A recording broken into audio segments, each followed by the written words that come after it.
welcome back to my video. I am Gregoria, also known as G, and here on this channel we talk about all things mysticism, spirituality, laws of the universe, and everything in between.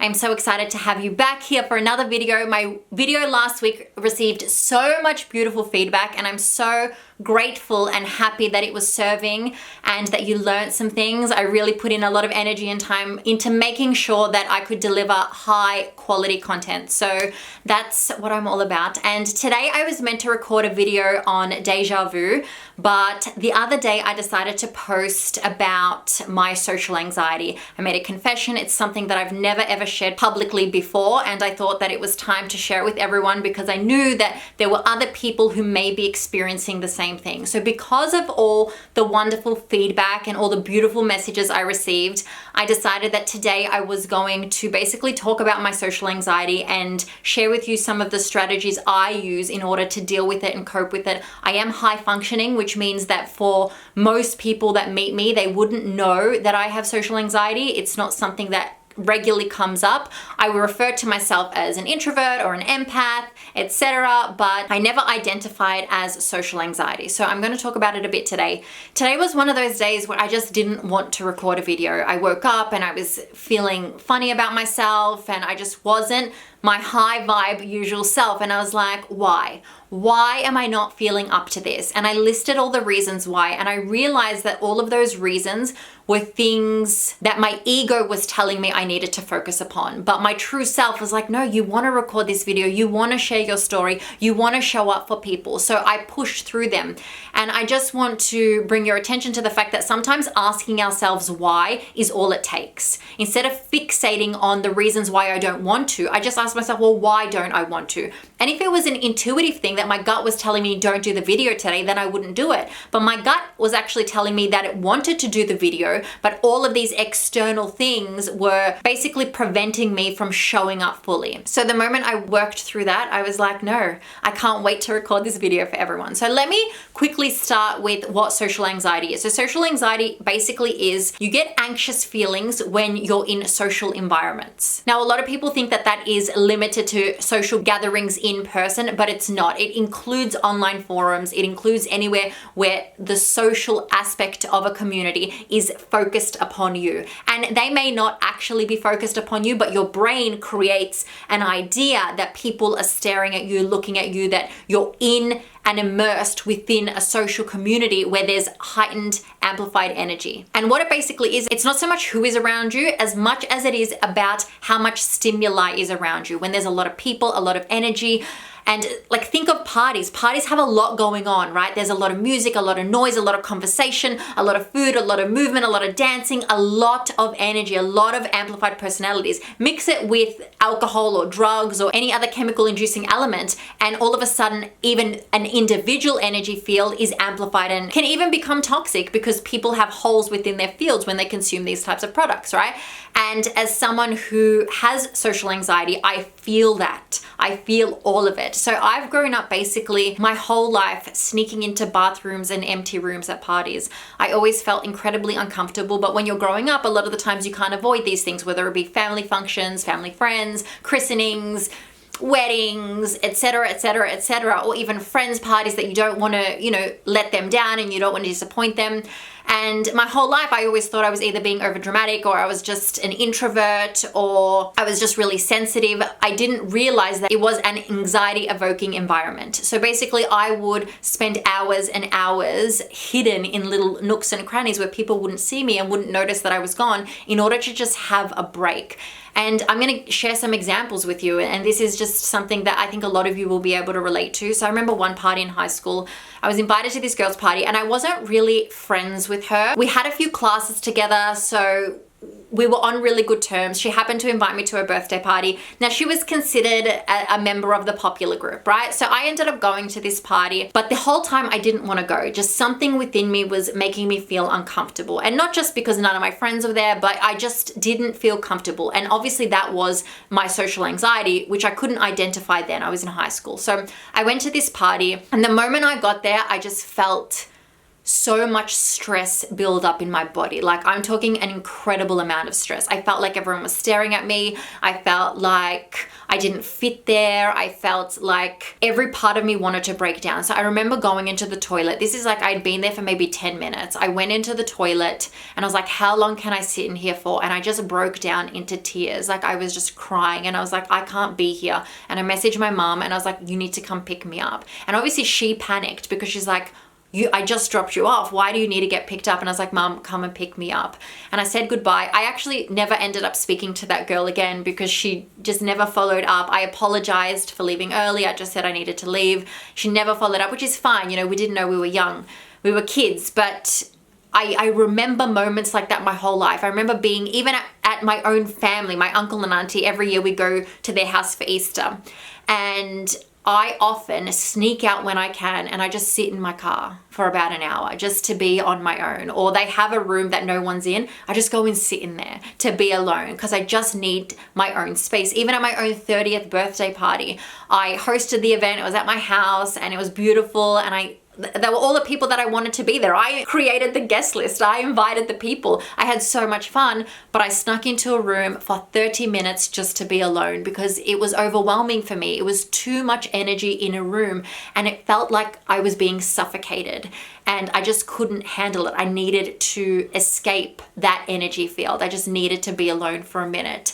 And even I remember in Bali, I celebrated my 30th there as well. Some of you watching were there at the party and it was so beautiful and so wonderful. But even then I had to escape. I went upstairs and just sat alone for about 45 minutes because I just needed some space and time alone away from everyone. So I have grown up escaping the energy of a social gathering my entire life. And it's something now that I'm very comfortable with. I can identify and I manage quite well. As I said, I am high functioning, so I know how to push through it. Now, some of the strategies that I've used to move through this are things like time limits. So what I do is when I want to go to an event, and I do want to go intuitively, it's not me not tapping in because I'm highly intuitive. I know when it's just my gut telling me not to go to an event. I am mindful of the fact that I am an introvert, so I prefer my own space more often than the time. Introverts basically are people that need alone time to replenish, whereas extroverts are people that replenish through the collective, that replenish when they're surrounded by other people, okay? So I'm mindful of that. One thing I do to manage my introvertness is not to hang out with more than one group of friends per day, okay? So if I've already hung out with a group of friends,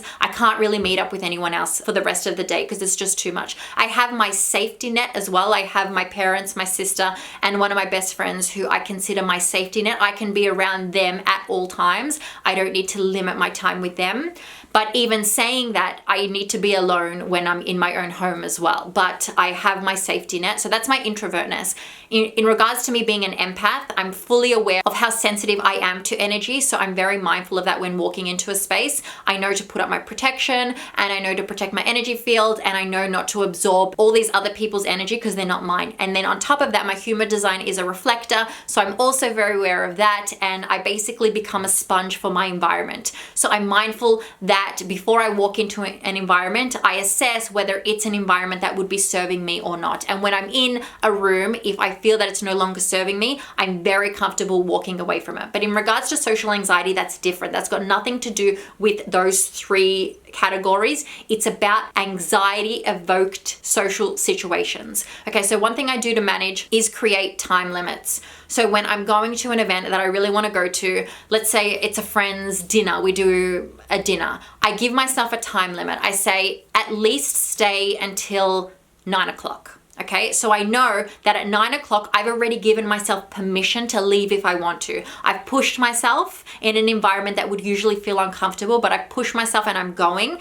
And I always decide that if I want to at 9 p.m., I can leave. If not, most of the time I end up staying because I, become accustomed. If it's a really happy environment, I stay. I have a friend, Dean, who often did Shabbat dinners. He's now not in Melbourne, but when he would every so often, he would host Shabbat dinners and we would go. And I would always give myself permission before beforehand to leave at a certain time. If I wanted to, if I was no longer comfortable, I would leave at a certain time. Now, he never knew that. I never shared that with him, but I never ended up leaving early. I always stayed late. Some nights we all ended up drinking and we all stayed the night, and that's my point. My point is that at times you move through that initial feeling of anxiousness, but giving yourself tools and strategies beforehand makes you feel safe and supported. And that's the thing. Most of the time I can push through, and I'm very happy to do so, but I go in with my little toolbox of strategies to manage those feelings. So that's one tool, giving myself time limits. That is, I can go, but at a certain time I have the permission to leave.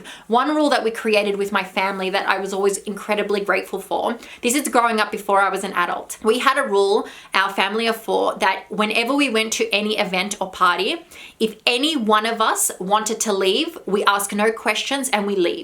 Okay, so let's say we went to a family gathering and I said to my parents, I want to go now. It would be like, okay, let's go.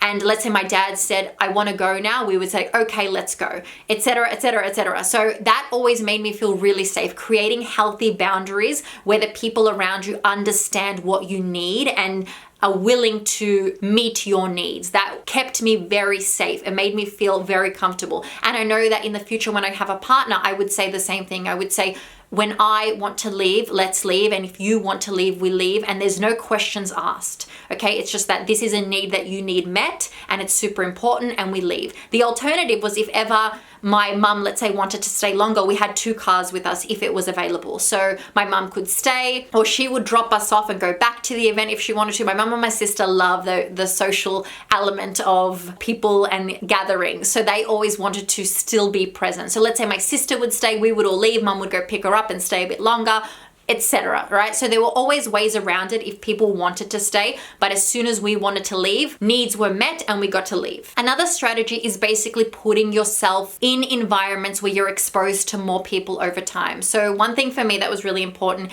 is building a safe group of friends where I felt comfortable and I knew that I would be safe in that environment, even if I was alone, even if I wasn't coming with someone. So building that over time. Now, obviously friendships evolve and change and you're always meeting new people, releasing others. So that isn't as consistent, but I always make sure that the people I have around me are people I feel safe with and I know that I am comfortable in situations with them. One of the most important rules that I have for myself is never to push myself. If I'm just feeling incredibly overwhelmed, like I have canceled so many lunch dates, dinner dates, hangouts with friends because I work myself up so much and I just can't handle it. If I really feel overwhelmed, I just don't go. I don't want to push myself. I remember like how many times I got dressed, like I'm talking, did my makeup, did my hair, I drove to the place, never got out of my car and drove home. And that's painful to share because like I've had so many of those moments in my life where I just couldn't do it. And I would make up some excuse and say, sorry, something's come up, I just can't be there. But I've had so many of those moments, but I never punish myself. There is nothing to be ashamed of. I don't attach shame or guilt to that. I just accept the fact that that's what I need for me to feel safe right now, and I honor that. I do not feel guilty about it. And I know that the people who love me and fully accept me just as I am will understand, or even when I can't explain it like that, even when I can't go out and say I have social anxiety. Now, after my post the other day, I had one of my friends message me and he said to me, he's like, so all those times you would tell me you just don't want to go to the parties, that was because of this. And I was like, yeah. He goes, I always thought that you were just trying to cause a problem. And I was like, I know that. And that's the thing. A lot of people don't understand why you just don't want to go to the party or don't want to be around other people, but it's a feeling of anxiousness that cripples your entire body. So that's why you have your toolkit and your managing kit. One thing that I avoid almost always is going to events where I know nobody, because that will cripple me. I feel incredibly unsafe in that environment, and I feel like it's not so much about control, it's about unpredictable stimuli. At least my group of friends that feel safe, I can predict the energy in the room. I can predict if something goes wrong, how it's going to be handled, or what energy is contained within the space. And I know that they're light beams, right? So my friends are filled with light. I know it is a safe space. But when I'm walking into a room or a gathering or an event where I don't know the people, I feel like a tidal wave is coming over me and I feel completely overwhelmed. So I do avoid situations like that. Or again, I give myself time limits. I remember my friend Carlo was hosting an event called Bloom. He was the MC. And I really wanted to go and support him, but every part of me was like, I just didn't want to be there. And I've never shared this with him, but I just didn't want to be there. And so I said to myself, it was an all-day event, and I just knew the moment I walked in that I wasn't going to be able to stay the whole day. So I said, okay, at lunchtime, Gregoria, you have the permission to leave. I gave myself that permission, and that's what I did. And it worked really well because I felt like I showed up, I was there, I showed him my love and support, and then when I felt like it was no longer serving me and my energy, I pulled myself away. It's funny because even talking about all of this is bringing up so many heavy feelings. And the only reason that I thought about this topic the other day is because I'm thinking of this protest that I want to go to next week. And I've never attended a protest in my life because that is an unpredictable social environment where there are all these people with heightened, amplified energies. People are emotional, people are chanting, people are parading. There's so much energy there and I just feel unsafe. The thought of going makes me feel unsafe. I don't care about the arrests and the fines and any of that element, but just being around that many people terrifies me, and it brought up so many different feelings of anxiety. And even talking about this right now with you, it's bringing up so many feelings. Like this is a side of G that you don't get often because I'm talking about something that is so real in my experience and has prevented me from so much. And I don't see it that way. I don't feel like I've missed out on life, but I'm very aware of the fact that it has basically impacted my entire life because I've always avoided social situations. And the downside to that has been, not making as many incredible friends as I've wanted my whole life. It has been missing out on parties and events because I just couldn't get myself there. It is about missing out on beautiful new connections because I canceled on lunch dates and I never got to interact with that person. It has meant, missing out on memories with friends because I had to leave early because I just couldn't handle it anymore. I'm very aware of that, but I have found ways to manage it as I've shared. And I am high functioning. Like, again, if you've been to an event with me, you wouldn't even know. I remember Carlo and I hosted an event in Torquay, our first retreat that we ever hosted. And it was amazing, amazing. One night, it was a really intense night. And I was just like, I can't. There was too many people in the space for too long. It was like a 4-day retreat or something like that. And I left Carlo a note in the morning and I said, I'm out for the morning. And I just left. I left the house and I had to be alone for like 5 hours. I ended up coming back. I wasn't planning on coming back that day. I ended up coming back, but I just needed to be out of that space because I wasn't just there in the space. I was hosting the event with Carlo, co-hosting. So I was holding space for others. And that, when you have social anxiety and when you're an introvert, an empath, and a reflector, that is intense shit. That is just like next level anxiety evoking. But they're my coping strategies. I know to remove myself when necessary, to replenish, to fill my cup up. I had a beautiful, nourishing breakfast and I put myself back in there. Now, I'm sharing this with you to show you that we all have a world that lives within us that people don't know about. And also, even when people resonate and connect with it, like I know many of you will be watching this and will be screaming, me too, G.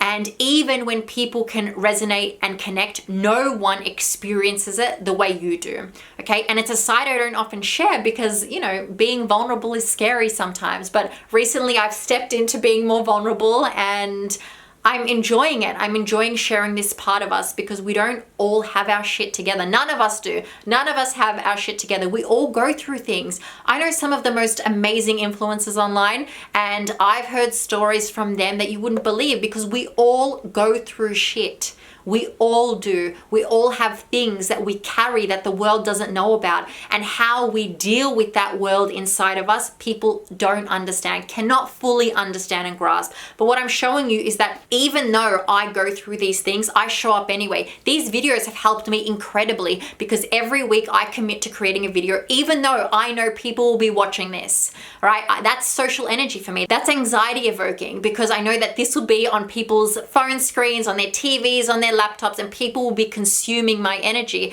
And that brings on this sense of social anxiety too. But I do them anyway. I show up regardless, because if I can show up fully, then you can too. Then you can say, I do this despite this. I don't do this because of this. I do this despite this. So I show up for you anyway, and I make sure that I honor my boundaries, my needs are met, I fill my cup up, but I show up, because that's the only way I can imagine life would be. You know, if we show up and we're willing to do this work and we're willing to push through, as long as we're listening to our intuition and honoring ourselves and practicing self-love. That's the other thing. I make sure I really nurture myself. I have a lot of self-care practices, self-love practices. I rest a lot. I make sure I'm really filling my cup up. I've never been able to work a 9 to 5. I've never worked a 9 to 5, and I couldn't imagine being able to do that, because I just can't be around that much energy that much. It's just too much for me. I just couldn't do it. So I've just never had a 9 to 5 job. I went straight into entrepreneurship because it's the only life I can imagine that would serve me and meet my needs. So listen to yourself, listen to your body, let it talk to you. Don't be ashamed. I don't need to fix this. I know a lot of people will be like, this is how you can fix this. I don't need to fix this, because there's nothing wrong with me. It's something that I've learned to live with, and it softens over time. Sometimes I get big bursts of it, and sometimes it's nothing at all, but I've learned to manage it. It's not something that I feel needs healing, and that's something that we have fixated on, the idea of needing healing for everything, but that's just not true. There is nothing wrong with you. There is nothing that needs healing. This is a divine part of me, just as everything else is. Just as is the way I show up and express myself fully. This is just as divine as that. So I've learned to manage it, live with it, and make it something that makes me unique and beautiful. So anyway, I just wanted to be truthful with you today. I wanted to share that. Next week's video will be on deja vu. Please let me know below if you have experienced social anxiety and how you cope and manage it, because I'm sure other people would love to hear more strategies. If you want something to lift that energy and keep you positive, I have a free Positivity Rampage. Links are in the description box below. Please remember to like this video, share it with your friends, and subscribe to my channel. It helps support me so much. I love you so much. Thank you for being here. Thank you for holding space and taking all of this in. I am forever grateful. I love you, and I'll see you next week for another video.